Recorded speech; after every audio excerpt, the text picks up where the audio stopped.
His Last Bow, The War Service of Sherlock Holmes by Arthur Conan Doyle. Read by Mark Young.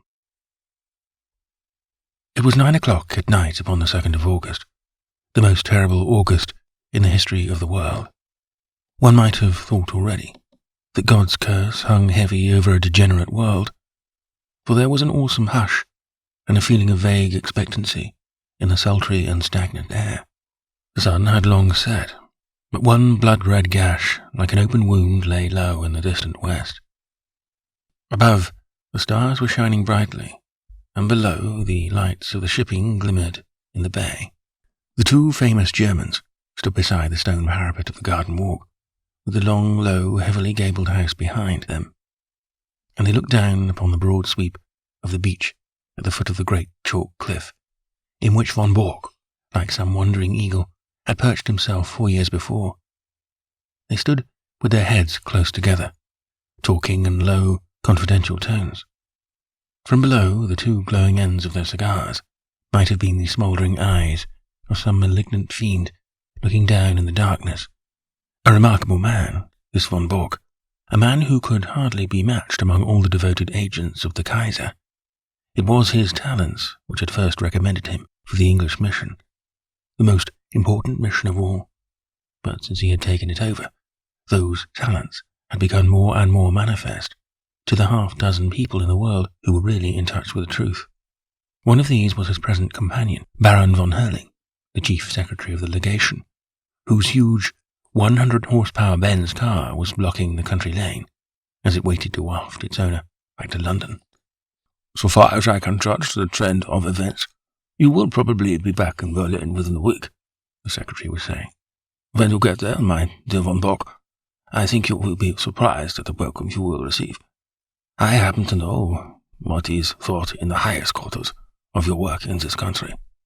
He was a huge man, the secretary, deep, broad and tall, with a slow, heavy fashion of speech which had been his main asset in his political career. Von Bork laughed. "They are not very hard to deceive," he remarked, "and more docile, simple folk could not be imagined." "I don't know about that," said the other thoughtfully. "They have strange limits, and one must learn to observe them. It is that surface simplicity of theirs which makes a trap for the stranger. One's first impression is that they are entirely soft. Then one comes suddenly upon something very hard, and you know that you have reached the limit and must adapt yourself to the fact. They have, for example, their insular conventions, which simply must be observed. Meaning good form, and that sort of thing." Von Bork sighed as one who had suffered much. "Meaning British prejudice in all its queer manifestations. As an example, I may quote one of my own worst blunders. I can afford to talk of my blunders, for you know my work well enough to be aware of my successes. It was on my first arrival. I was invited to a weekend gathering at the country house of a cabinet minister. The conversation was amazingly indiscreet." Von Bork nodded. "I've been there," said he dryly. "Exactly. Well, I naturally sent a resume of the information to Berlin. Unfortunately, our good Chancellor is a little heavy-handed in these matters, and he transmitted a remark which showed that he was aware of what had been said. This, of course, took the trail straight up to me. You've no idea the harm that it did for me. There was nothing soft about our British host on that occasion, I can assure you. I was 2 years living it down.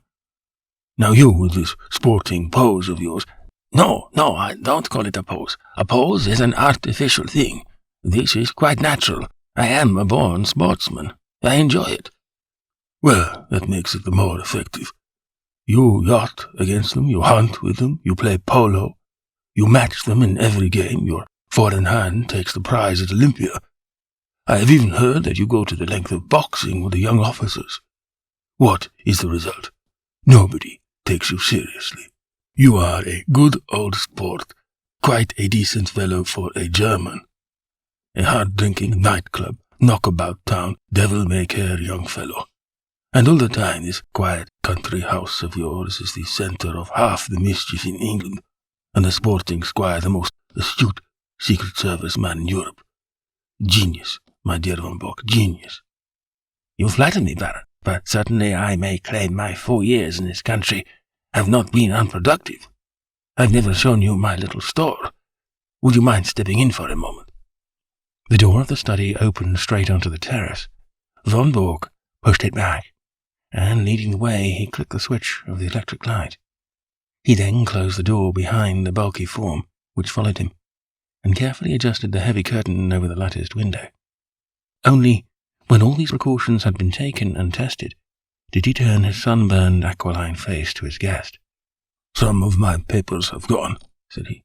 "When my wife and the household left yesterday for Flushing, they took the less important with them. I must, of course, claim the protection of the embassy for the others." "Your name has already been filed as one of the personal suite. There will be no difficulties for you or your baggage. Of course, it is just possible that we may not have to go. England may leave France to her fate. We are sure that there is no binding treaty between them." "And Belgium?" "Yes, and Belgium too." Von Bork shook his head. "I don't see how that could be. There is a definite treaty there. She should never recover from such a humiliation." "She would at least have peace for the moment." "But her honor—" "Tut, tut, my sir. We live in a utilitarian age. Honor is a medieval conception. Besides, England is not ready. It is an inconceivable thing. But even our special war tax of 50 million, which one would think made our purpose as clear as if we had advertised it on the front page of the Times, has not roused these people from their slumbers. Here and here, one hears a question. It is my business to find an answer. Here and there also there is an irritation. It is my business to soothe it. But I can assure you that so far as the essentials go, the storage of munitions, the preparation for submarine attack, the arrangements for making high explosives, nothing is prepared. How then can England come in?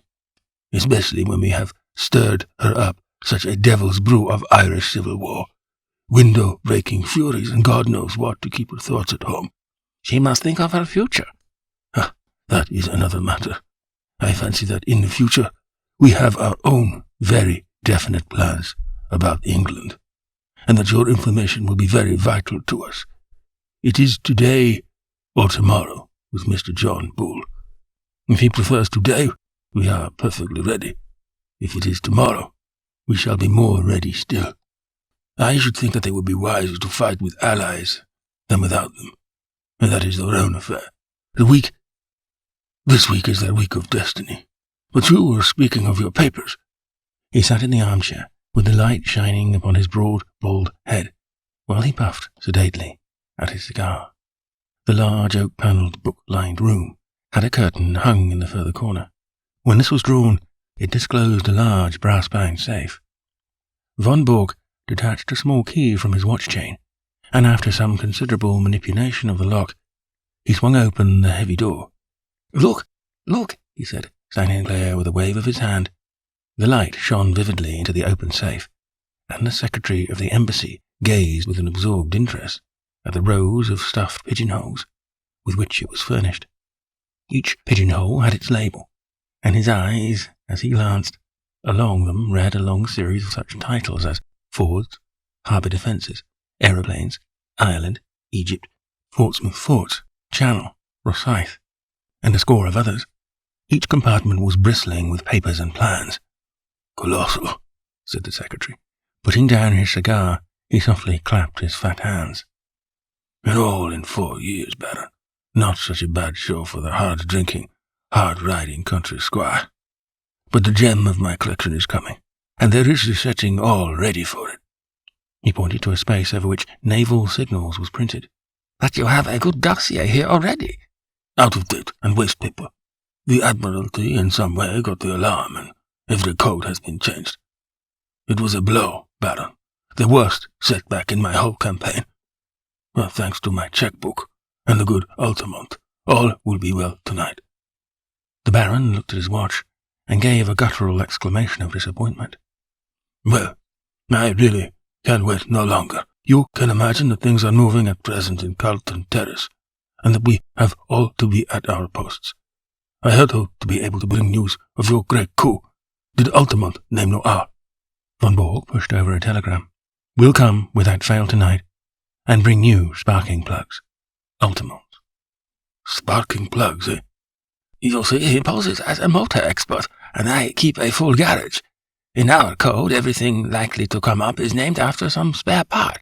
If he talks of a radiator, it is a battleship. Of an oil pump, a cruiser, and so on. Sparking plugs are naval signals. "From Portsmouth, at midday," said the secretary, examining the superscription. "By the way, what do you give him?" £500 for this particular job. Of course, he has a salary as well. The greedy rogue. They are useful, these traitors, but I grudge them their blood money. I grudge Altamont nothing. He is a wonderful worker. If I pay him well, at least he delivers the goods, to use his own phrase. Besides, he is not a traitor. I assure you that our most pan-Germanic junker is a sucking dove in his feelings towards England, as compared with a real bitter Irish-American. Oh, an Irish-American. If you hear him talk, you would not doubt it. Sometimes, I assure you, I can hardly understand him. He seems to have declared war on the King's English, as well as on the English King. Must you really go? He may be here any moment." "No, I'm sorry, but I have already overstayed my time. We shall expect you early tomorrow, and when you get the signal book through the little door on the Duke of York's steps, you can put a triumphant fini to your record in England." "What? Okay." He indicated a heavily sealed dust-covered bottle, which stood with 2 high glasses upon the salver. "May I offer you a glass before your journey?" "No, thanks, but it looks like revelry." "Altamont has a nice taste in wines, and he took a fancy to my Tokay. He is a touchy fellow, and needs humouring in small things. I have to study him, I assure you." They had strolled out onto the terrace again, and along it to the further end, where at a touch from the Baron's chauffeur, the great car shivered and chuckled. "Those are the lights of Harwich, I suppose," said the secretary, pulling on his dust-coat. "How still and peaceful it all seems. There may be other lights within the week, and the English coast a less tranquil place. The heavens, too, may not be quite so peaceful, if all that the good Zeppelin promises us comes true. By the way, who is that?" Only one window showed a light behind them. In it there stood a lamp, and beside it, seated at a table, was a dear old ruddy-faced woman in a country cap. She was bending over her knitting, and stopping occasionally to stroke a large black cat upon a stool beside her. "That is Martha, the only servant I have left," the secretary chuckled. "She might almost personify Britannia," said he, "with her complete self-absorption and general air of comfortable somnolence. Well, au revoir, Von Bork." With a final wave of his hand, he sprang into the car, and a moment later the 2 golden cones on the headlights shot through the darkness. The secretary lay back in the cushions of the luxurious limousine, with his thoughts so full of the impending European tragedy that he hardly observed that, as his car swung round the village street, it nearly passed over a little Ford coming in the opposite direction. Von Bork walked slowly back to the study, when the last gleams of the motor lamps had faded into the distance. As he passed, he observed that his old housekeeper had put out her lamp and retired. It was a new experience to him, the silence and darkness of his widespread house, for his family and household had been a large one. It was a relief to him, however, to think that they were all in safety, and that, but for that one old woman who had lingered in the kitchen, he had the whole place to himself. There was a good deal of tidying up to do inside his study, and he set himself to do it until his keen, handsome face was flushed with the heat of the burning papers. A leather valise stood beside his table, and into this he began to pack very neatly and systematically the precious contents of his safe. He had hardly got started with the work, however, when his quick ears caught the sounds of a distant car. Instantly, he gave an exclamation of satisfaction, strapped up the valise, shut the safe, locked it, and hurried out onto the terrace. He was just in time to see the lights of a small car come to a halt at the gate.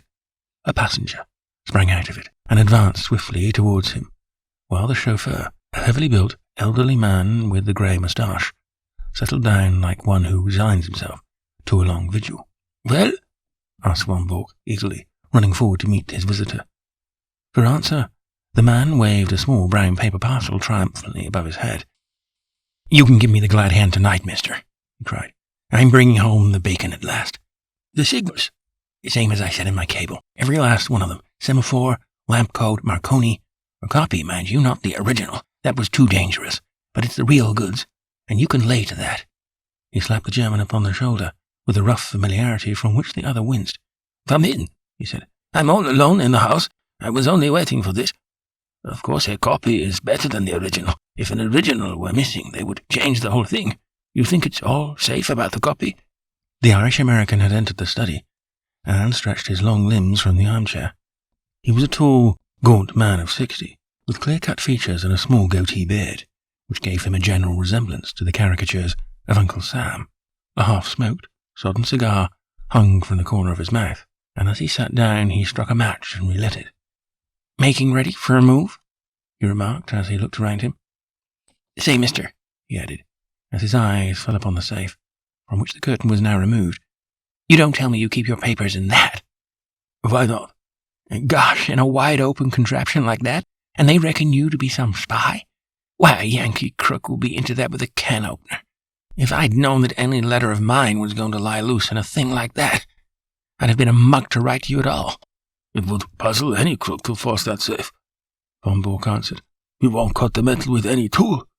"But the lock?" "No, it's a double combination lock. You know what that is."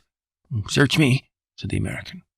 "Well, you need a word as well as a set of figures before you can get the lock to work." He rose and showed a double radiating disc round the keyhole. "This outer one is for the letters, the inner one for the figures." Well, that's fine." "So it's not as simple as you thought. It was 4 years ago that I had it made. And what do you think I chose for the word and figures?" "It's beyond me." "Well, I chose August for the word and 1914 for the figures. And here we are." The American's face showed his surprise and admiration. "My, but that was smart. You had it down to a fine thing." "Yes, a few of us even then could have guessed the date. Here it is. And I'm shutting down tomorrow morning." "Well, I suppose you'll have to fix me up also. I'm not staying in this gull-darn country all on my lonesome. In a week or less, from what I see, John Bull will be on his hind legs in fair ramping. I'd rather watch him from over the water." "But you're an American citizen." "Well, so is Jack James, an American citizen. But he's doing time in Portland all the same. It cuts no ice with a British copper to tell him you're an American citizen. It's British law and order over here," says he. By the way, mister, talking of Jack James, it seems to me you don't do much to cover your men." "What do you mean?" Von Bork asked sharply. "Well, you are their employer, ain't you? It's up to you to see they don't fall down. But they do fall down. And when did you ever pick them up? There's James." "It was James's own fault. You know that yourself. He was too self-willed for the job." "James was a bonehead, I give you that. Then there was Hollis. The man was mad." "Well, he went a bit woozy towards the end. It's enough to make a man bughouse when he has to play a part from morning to night, with 100 guys all ready to set the coppers wise him. But now there's Steiner." Von Bork stared violently, and his ruddy face turned a shade paler. "What about Steiner?" "Well, they've got him, that's all. They raided his store last night, and he and his papers are all in Portsmouth jail. He'll go off, and he, poor devil, will have to stand the racket, and lucky if he gets off with his life. That's why I want to get over the water as soon as you do." Von Bork was a strong, self-contained man, but it was easy to see that the news had shaken him. "How could they have got on to Steiner?" he muttered.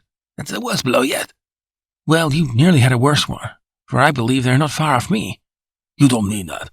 "Sure thing. My landlady down Fratton Way had some inquiries, and when I heard of it, I guessed it was time for me to hustle. But what I want to know, mister, is how the coppers know these things. Steiner is the 5th man you've lost since I signed on with you, and I know the name of the 6th if I don't get a move on. How do you explain it? And ain't you ashamed to see your men go down like this?" Von Bork flushed crimson. "How dare you speak in such a way?" "If I didn't dare things, mister, I wouldn't be in your service. But I'll tell you straight what is in my mind. I've heard that with you German politicians, when any agent has done his work, you are not sorry to see him put away." Von Bork sprang to his feet. "Do you dare to suggest that I have given away my own agents?" "I don't stand for that, mister. But there's a stool pigeon or a cross somewhere, and it's up to you to find out where it is. Anyhow, I'm taking no more chances. It's me for a little Holland, and the sooner the better. Von Bork had mastered his anger. We have all been allies too long to quarrel. Now at the very hour of victory, he said. You've done splendid work and taken risks, and I can't forget it. By all means go to Holland. You can get a boat from Rotterdam to New York. No other line will be safe a week from now. I'll take that book and pack it with the rest. The American held the small parcel in his hand, but made no motion to give it up. What about the dough? He asked. The what? The boodle, the reward, the £500. The gunner turned damn nasty at the last, and I had to square him with an extra $100, or it would have been Nitsky for you and me. Nothing doing, says he, and he meant it too. But the last 100 did it.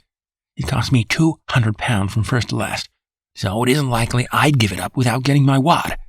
Von Bork smiled with some bitterness. You don't seem to have a very high opinion of my honor, said he. You want the money before you give up the book. Well, mister, it is a business proposition. All right, have your way. He sat down at the table and scribbled a cheque, which he tore from the book, but he refrained from handing it to his companion. After all, since we are about to be on such terms, Mr. Altamont, said he, I don't see why I should trust you any more than you trust me. Do you understand? He added, looking back over his shoulder at the American. There's the cheque upon the table. I claim the right to examine that parcel before you pick the money up. The American passed it over without a word. Von Bork undid a winding of string and 2 wrappers of paper. Then he sat gazing for a moment, in silent amazement, at a small blue book which lay before him. Across the cover was printed in golden letters, Practical Handbook of Bee Culture. Only for one instant did the master spy glare at this strangely irrelevant inscription. The next, he was gripped at the back of his neck by a grasp of iron, and a chloroform sponge was held in front of his writhing face. "Another glass, Watson," said Mr. Sherlock Holmes, as he extended the bottle of Imperial Tokay. The thick-set chauffeur, who had seated himself by the table, pushed forward his glass with some eagerness. "It's good wine, Holmes." "A remarkable wine, Watson. Our friend upon the sofa has assured me that it is from Franz Joseph's special cellar at the Schönbrunn Palace. Might I trouble you to open the window, for chloroform vapour does not help the palate." The safe was ajar, and Holmes, standing in front of it, was removing dossier after dossier, swiftly examining each, and then packing it neatly in Von Bork's valise. The German lay upon the sofa, sleeping stertorously, with a strap round his upper arms and another round his legs. "We need not hurry ourselves, Watson. We are safe from interruption. Would you mind touching the bell? There is no one in the house except old Martha, who has played her part to admiration. I got her the situation here when first I took the matter up. Ah, Martha, you will be glad to hear that all is well." The pleasant old lady had appeared in the doorway. She curtsied with a smile to Mr. Holmes, but glanced with some apprehension at the figure upon the sofa. "It is all right, Martha. He has not been hurt at all." "I am glad of that, Mr. Holmes.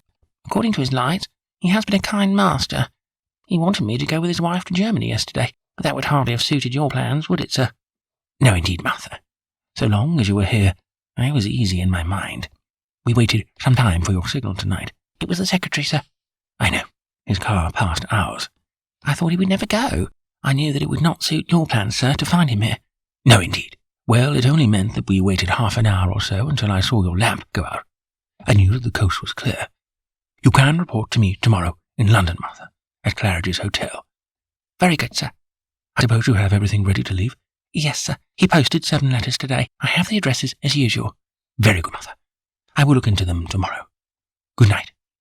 These papers," he continued as the old lady vanished, "are not of very great importance, for of course the information which they represent has been sent off long ago to the German government. These are the originals, which could not safely be got out of the country." "Then they are of no use." "I should not go as far as to say that, Watson. They would at least show our people what is known and what is not. I may say that a good many of these papers have come through me, and I need not add are thoroughly untrustworthy. It would brighten my declining years to see a German cruiser navigating the Solent according to the minefield plans which I have furnished. But you, Watson," he stopped his work and took his old friend by the shoulders, "I've hardly seen you in the light yet. How have the years used you? You look the same blithe boy as ever." "I feel 20 years younger, Holmes. I have seldom felt so happy as when I got your wire asking me to meet you at Harwich with the car. But you, Holmes, you've changed very little, save for that horrible goatee." "These are the sacrifices one makes for one's country, Watson," said Holmes, pulling at his little tuft. "Tomorrow it will be but a dreadful memory. With my hair cut and a few other superficial changes, I shall no doubt reappear at Claridge's tomorrow, as I was before this American stunt. I beg your pardon, Watson, my well of English seems to be permanently defiled. Before this American job came my way." "But you've retired, Holmes. We heard of you as living the life of a hermit among your bees and your books in a small farm upon the South Downs." "Exactly, Watson. Here is the fruit of my leisured ease, the magnum opus of my later years." He picked up the volume from the table and read out the whole title: Practical Handbook of Bee Culture, with some observations upon the segregation of the queen. "Alone I did it. Behold the fruit of pensive nights and laborious days, when I watched the little working gangs, as once I watched the criminal world of London." "But how did you get to work again?" "I have often marvelled at it myself. The foreign minister alone I could have withstood, but when the Premier also deigned to visit my humble roof, the fact is, Watson, that this gentleman upon the sofa was a bit too good for our people. He was in a class by himself. Things were going wrong, and no one could understand why they were going wrong. Agents were suspected or even caught, but there was evidence of some strong and secret central force. It was absolutely necessary to expose it. Strong pressure was brought upon me to look into the matter. It has cost me 2 years, Watson, but they have not been devoid of excitement. When I say that I started my pilgrimage at Chicago, graduated in an Irish secret society at Buffalo, gave serious trouble to the constabulary at Skibbereen, and so eventually caught the eye of a subordinate agent of von Bork, who recommended me as a likely man. You will realize that the matter was complex. Since then, I have been honoured by his confidence, which had not prevented most of his plans going subtly wrong, and 5 of his best agents being in prison. I watched them, Watson, and I picked them as they ripened. Well, sir, I hope that you are none the worse." The last remark was addressed to von Bork himself, who, after much gasping and blinking, had lain quietly listening to Holmes's statement. He broke out now into a furious stream of German invective. Holmes continued his swift investigation of documents, while his prisoner cursed and swore. "Though unmusical, German is the most expressive of all languages," he observed, when von Bork had stopped from pure exhaustion. "Hello, hello," he added, as he looked hard at the corner of a tracing before putting it in the box. "This should put another bird in the cage. I had no idea that the paymaster was such a rascal, though I have long had an eye upon him. Mr. von Bork, you have a great deal to answer for." The prisoner had raised himself with some difficulty upon the sofa, and was staring with a strange mixture of amazement and hatred at his captor. "I shall get level with you, Altamont," he said, speaking with slow deliberation. "If it takes me all my life, I shall get level with you." "The old sweet song," said Holmes. "How often I have heard it in days gone by. It was a favourite ditty of the late lamented Professor Moriarty. Colonel Sebastian Moran has also been known to warble it. And yet I live and keep bees upon the South Downs." "Curse you, you double traitor!" cried the German, straining against his bonds and glaring murder from his furious eyes. No, it is not so bad as that," said Holmes, smiling. "As my speech surely shows you, Mr. Altamont of Chicago had no existence. In fact, I used him, and he is gone." "Then who are you?" "It is really immaterial who I am, but since the matter seems to interest you, Mr. von Bork, I may say that this is not my first acquaintance with the members of your family. I have done a good deal of business in Germany in the past, and my name is probably familiar to you." "I wish to know it," said the Prussian grimly. "It was I who brought about the separation between Irene Adler and the late King of Bohemia, when your cousin Heinrich was the imperial envoy. It was I also who saved from murder, by the nihilist Kloppmann, Count von Unzugrafenstein, who was your mother's elder brother. It was I." Von Bork sat up in amazement. "There is only one man," he cried. "Exactly," said Holmes. Von Bork groaned and sank back on the sofa.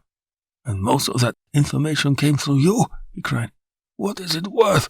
What have I done? It is my ruin forever. It is certainly a little untrustworthy, said Holmes. It will require some checking, and you have little time to check it. Your admiral may find the new guns rather larger than he expects, and the cruisers perhaps a trifle faster. Von Bork clutched at his own throat in despair. There are a good many other points of detail which will, no doubt, come to light in good time, but you have one quality which is very rare in a German, Mr. von Bork. You are a sportsman, and you will bear me no ill will when you realize that you, who have outwitted so many other people, have at last been outwitted yourself. After all, you have done your best for your country, and I have done my best for mine. And what could be more natural? Besides, he added not unkindly, as he laid his hand upon the shoulder of the prostrate man, it is better than to fail before some ignoble foe. These papers are now ready, Watson. If you will help me with our prisoner, I think that we may get started for London at once. It was no easy task to move von Bork, for he was a strong and desperate man. Finally, holding either arm, the two friends walked him very slowly down the garden walk, which he had trod with such proud confidence when he received the congratulations of the famous diplomatist only a few hours before. After a short, final struggle, he was hoisted, still bound hand and foot, into the spare seat of the little car. His precious valise was wedged in beside him. I trust that you are as comfortable as circumstances permit, said Holmes when the final arrangements were made. Should I be guilty of a liberty if I lit a cigar and placed it between your lips? But all amenities were wasted upon the angry German. I suppose you realize, Mr. Sherlock Holmes, said he, that if your government bears you out in this treatment, it becomes an act of war. What about your government in all this treatment? Said Holmes, tapping the valise. You are a private individual. You have no warrant for my arrest. The whole proceeding is absolutely illegal and outrageous. Absolutely, said Holmes. Kidnapping a German subject. And stealing his private papers. Well, you realize your position. You and your accomplice here. If I were to shout for help as we pass through the village... My dear sir, if you did anything so foolish, you would probably enlarge the two limited titles of our village inns by giving us the Dangling Prussian as a signpost. The Englishman is a patient creature, but at present his temper is a little inflamed, and it would be as well not to try him too far. No, Mr. von Bork, you will go with us in a quiet, sensible fashion to Scotland Yard, whence you can send for your friend, Baron von Herling, and see if even now you may not fill that place which he has reserved for you in the ambassadorial suite. As to you, Watson, you are joining us with your old service, as I understand, so London won't be out of your way. Stand with me here, upon the terrace, for it may be the last quiet talk that we shall ever have. The two friends chatted in intimate converse for a few minutes, recalling once again the days of the past, while their prisoner vainly wriggled to undo the bonds that held him. As they turned to the car, Holmes pointed back to the moonlit sea and shook a thoughtful head. There's an east wind coming, Watson. I think not, Holmes. It is very warm. Good old Watson. You are the one fixed point in a changing age. There's an east wind coming, all the same. Such a wind as never blew on England yet. It will be cold and bitter, Watson, and a good many of us may wither before its blast. But it's God's own wind, nonetheless, and a cleaner, better, stronger land will lie in the sunshine when the storm has cleared. Start her up, Watson, for it's time that we were on our way. I have a cheque for £500, which should be cashed early, for the drawer is quite capable of stopping it, if he can. That concludes His Last Bow, Some Later Reminiscences of Sherlock Holmes, by Arthur Conan Doyle, read by Mark Young.